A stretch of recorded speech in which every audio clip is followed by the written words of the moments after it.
Also interesting thinking about Joel's headspace right now, like just been humiliated by Ellie in front of everyone. Who knows what's going through his head, but for me, sometimes when I get just filled with anxiety, it's guitar. It's just sitting down and just jamming and just... Yeah, not even playing a song, just playing through something.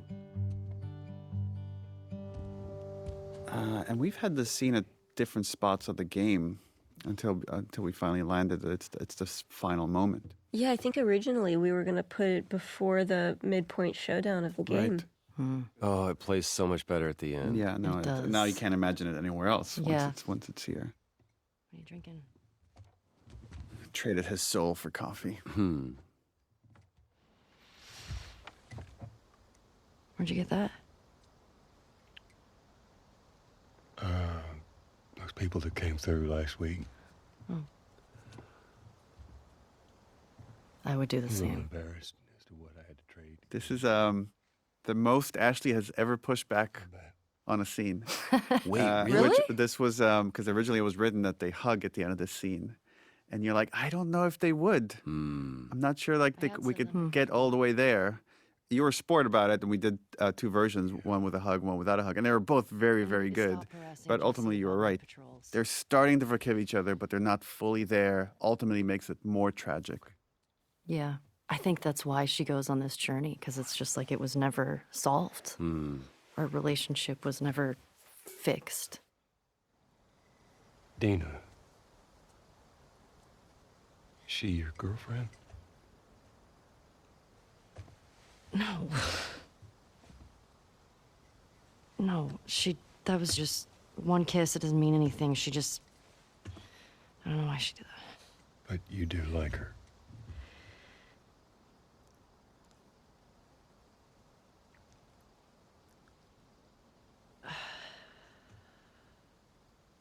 They just have like a father-daughter moment. Just this exchange about this crush that she has on this other girl, and Joel telling her like she would be lucky to have you. Again, he has unconditional love for Ellie, and that's what drives her mad. It'd be so much easier if he was If just he a was complete just- piece of shit. Oh, Then yeah. you could just forget about him, Yeah.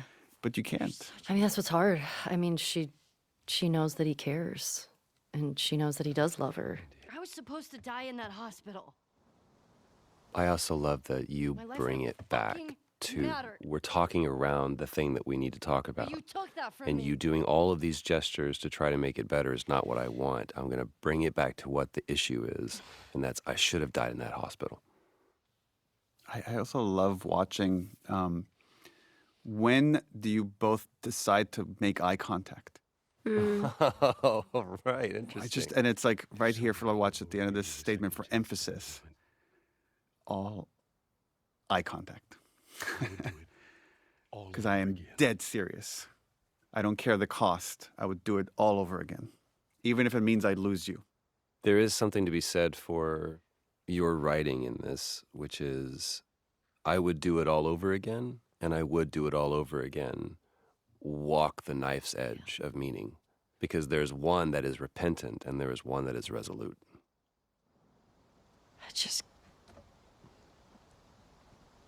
I don't think I can ever forgive you for that. Like this false moment. I can never forgive you for that. And he's ready to accept it. And then he's all of a sudden, but I'd like to try. And then I think the water works for everyone. Yeah. Just start right here. Oh. We did a lot of work of just writing these scenes and not being heavy-handed to talk about theme, but there is something about just the placement of the scene here. And it's a scene about getting over some horrible transgression that one feels. Because there's other things that are worthwhile in this world than just kind of living in this resentment next to the moment where Ellie decides to let Abby go. And whether she fully forgives her or not almost doesn't even matter. It's just she knows there's other things in life that are more worth putting your focus on.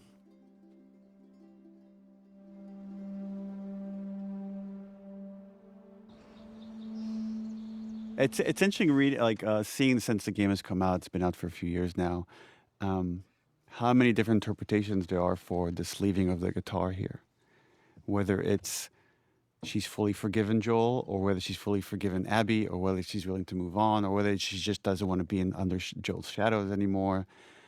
And when people always like, I don't know if you get this often, people often come to me and they want the answer. They're like, which one is it? And I'm like, it's all those things. It's all those things in some way. Like people's minds are so is. complicated. Yeah. I mean, I think it's what we've been talking about with grief and how that can sort of manifest in somebody. I'll caveat by saying this is my own interpretation. And it doesn't mean that it's right. It's just mine. But sometimes you have so many triggers for trauma that you just need to let anything that might trigger you, you just have to let it go and start over. I mean, how I felt in that moment of, it's easier just to not get close to people. We know when we were writing this, we had so many conversations about leaving it on a hopeful note. And even though it's very dark, I do find it to be a hopeful note. It's left with that question of like, once you've committed all these atrocities yourself, can you come back from that? And we saw that Joel was able to, and then maybe Ellie could as well. I remember when you guys told me that that was going to happen, and I was very nervous. Man, what a journey. It's a long game. It's a long game. I'm curious, how do you interpret her leaving the guitar behind Ashley? Because she could have taken it with her. She could learn to play left-handed. I think that so much of it is...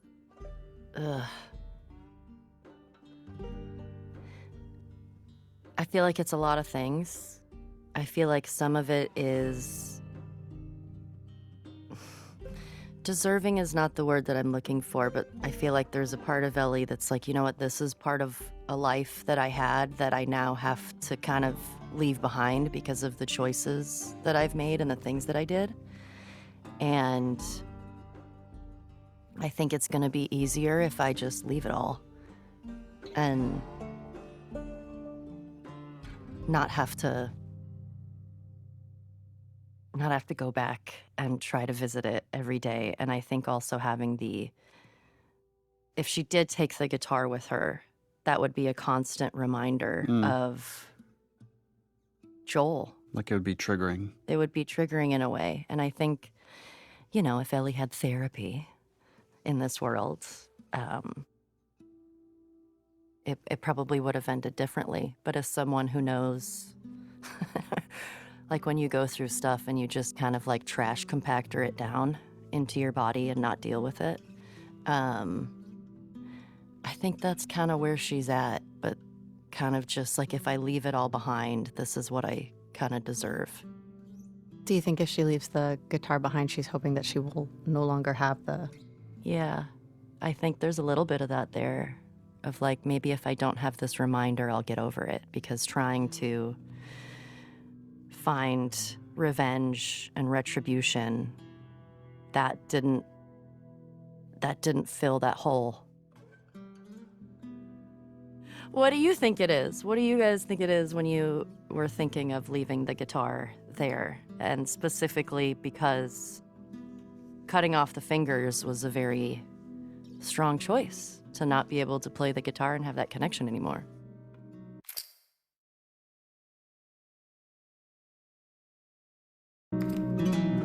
Sometimes it's hard to kind of reverse engineer what was the inspiration or the process, but I find playing guitar so therapeutic.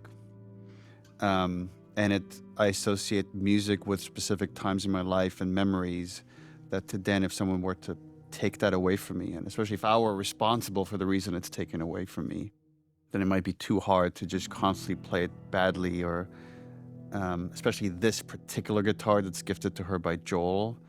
And right, her memories with Joel are, I think, mostly positive, but it's mixed with some negative stuff and the journey of the first game. And this is a point where I think she wants to start over, that she came to the brink of being a villain. And she's, I mean, in some ways she was, and she probably killed many people on this journey that might not have deserved that fate. But I think now she wants to go on a journey to reflect on that and find a different purpose. I'm curious, maybe Ashley and then Laura, like, how do you feel years later now? People had very strong reactions to this game, both positive and negative. And how do you feel about it? I feel like I have so many feelings about it. I feel like now having some years behind us of the game being out, I love this game so much, and I think it's such a beautiful piece of media because of the story and the narrative and what it has to say, and that's so much to Hallie and Neil. I think the aftermath, when it first came out, seeing what Laura had to deal with, my friend, and you guys, and all of us, of something that we cared about so much, and in the process of 5 years of making this and all of the hands that touched it. And there was a period that was rough because you're getting this judgment from people who don't fully know the story and it was hard. It was rough. It was rough. Yeah. I think there was a lot of after too of people.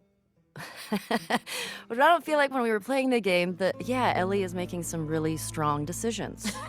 But it's funny, a lot of people that would come up and be like, dude, Ellie's like a murderer. What happened to her? And I'm like, no, she's got some stuff. But even still, like now having, coming out of that time of I feel like that was one of the first times where I've sort of dealt with like a reaction like that. Uh-huh. And it sucks. It hurts, especially if you love something so much. Yeah. And all the time that everybody put into it. And it sucked seeing my friend get attacked and things that all of you guys of things that I care about, but I know that's so much of the world we live in. But I think it was just like a perfect storm of timing too. And because everybody was so separated, we were all dealing with that separately, right? Yes. We didn't get to see each other and like talk it through. Right. And it's crazy because for so long, and I've talked to you about this, like there was no closure for the game. Normally like you wrap and we have like a wrap party and we get to like see everybody and Unpack. kind of like rejoice in what we made and like how much of our hearts we poured into something. Right. Yeah. And we never got the celebration Yeah. of finishing it and seeing it released to the world. And all we got instead was like that vitriol like thrown. Ugh. So it was rough, but it's, again, it's been years and I'm so just proud. And it's a story that if you play it, I don't see how it can't change you. Yeah. It changes how you view violence. It changed how I played games. Like as I was playing the game, I found myself, I wasn't attacking people anymore. Like I started like, I love to just destroy every person that I come across. Like it's a completion thing for me. And as I'm playing, I was like, I stealthed everywhere. Instead, I didn't want to hurt anyone anymore. Yeah. I remember when we started doing press at the end of the game, toward the end of the game, people would be like, oh my god, and all the dogs, you have to kill all the dogs. And I remember being like, you don't actually have to kill any of the dogs but Alice. So that's on you. And people like having to own that reality, right? Like you have to face your own ugliness in the game. And I think, I think the game will age well. I think the game will, the story and the mechanics and the beauty of the world will hold up over time as an incredibly complex piece of storytelling in and of itself, outside of like its own medium. Yeah. I hope, but that was a rough time. Well, I remember, right, so it's months before the game comes out. We have to delay it indefinitely because there's a backlash from our most hardcore fans. And people are just waiting in the wings to attack Naughty Dog because we're woke and diverse and all these other reasons. Diverse, taking too long to get a game out. So we're all at home and we're all kind of have to be depressed at home as this is happening and finish the game. Yeah. And then the game comes out and it goes on a little bit of a redemption arc because it won all these awards. And I don't know if I've ever talked about this, or maybe I was afraid to like talk to you all about this. But my greatest fear when that backlash was happening was that I've let you all down in some way, that I didn't do right by you. Ugh. And that's why I've always been afraid to kind of talk about it with you, because I feel like I would get really emotional. I remember talking with Troy about it because I'm like, dude, I apologized to him. I'm like, I feel like I did you wrong. And now you're like, and he's like, no, what are you talking about? Like, I love this thing. Like, I wouldn't change a beat. But, you know, we all had our share of all sorts of things that were really awful to deal with at the time. And when people ask me, like, was it worth it? Was it worth doing this whole thing? And when I think about myself, I say, yes, I would do it again in a heartbeat. I'm so proud of this thing. When I think about what you all went through, that's the one thing that gives me pause. That especially you, Laura, what you went through. That's when I'm like, I don't know if I would put an actor through that again. And it sucks that that's kind of the world that we live in, but I just care about you so much that I felt terrible for what you were going through. Well, we were all going through it. So. But then, you know, when you started winning all those awards, I was like, I hope. And again, I was so afraid to talk to you about it. I'm like, I hope that's some sort of vindication. Oh my I gosh. hope. Yeah. Yes. And, you know, like I said, I think it's just time, right? Yeah. When it first happened, it was not a good time. No. But, God, I forgot. but I mean, I'm that was... still like, oh, But I love it. I do love it. And, you know, there's some people that just hate the game and hate us for it. Sure. And there's way more that love it. And some people say it's their greatest story they've experienced out of any media. And some people say it's the worst story they've experienced out of any media. But the interesting thing to me about it is, like, this game is so much about tribalism and saying I'm right and you're wrong. Yeah. And losing the nuance of that conversation. And so much of the conversation, years later now, people are still arguing about it on that level and not seeing the irony that they're kind of proving the point of the story, the way they're arguing about it, about whether Joel was right or Abby was right or Ellie. And it's like, no one was right, no one was wrong. It's just messy and gross in the way that these conflicts usually are. Yeah. Yeah. I feel like looking back on this, it's so funny because I think when all of the backlash was coming out, I had a similar feeling like you did, which I think I told you, where I was like, it's my fault. What? I fucked it up. What are you talking about? Well, it's just, it's such a, like, I don't know. I think, I don't know. I mean, it's probably the same thing that you felt, where you're just like, okay, cool. When it really just doesn't have anything to do with you. It's a lot of people, like Laura was saying, a lot of the frustrations that people were having and the timing that we were in.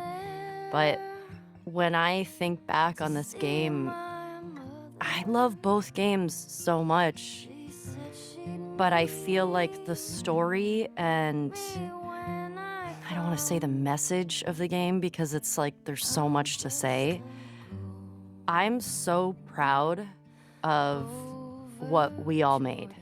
And I think as I get older, I still feel like this is going to be something that I hold so dear because of something that we were able to accomplish and the story that we were able to tell, especially in a video game.